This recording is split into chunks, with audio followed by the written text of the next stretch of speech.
जीवन में भटकाव के ज्यादा अंदेशा होता है। कई कारणों से भटकाव हो सकता है, या तो संगति का असर हो, या कई बार भूल चूक से भी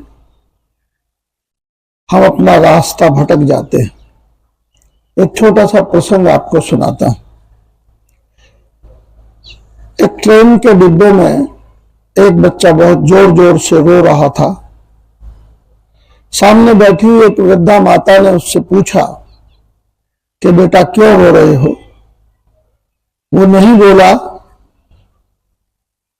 उसने फिर पूछा, और ऐसा कई बार प्रयास करने के बाद बच्चे ने अपनी गर्दन उठाई, वृद्धा माता की ओर देखा और फिर कहा कि मैं दूसरी ट्रेन में चढ़ गया हूं,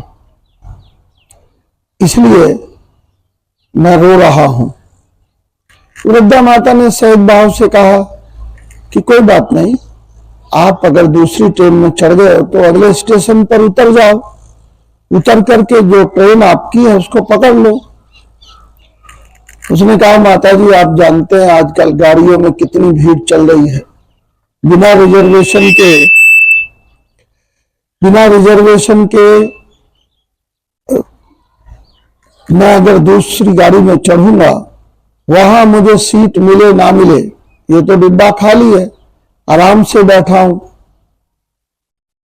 तो उसने कहा, सीट मिले नहीं परेशानी भले ही हो, लेकिन आपको गाड़ी तो बदलनी होगी, तभी आप अपने सही स्थान पर पहुंच पाओगे।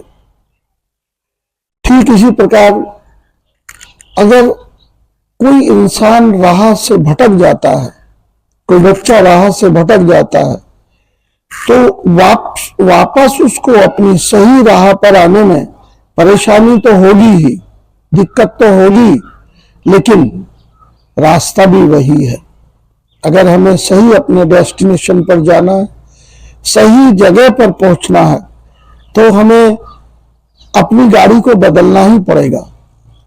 गलत संगति में पड़ गए हैं तो निश्चित रूप से परेशानी होगी, लेकिन सही संगति को चुनना होगा और जीवन को आगे बढ़ाना होगा।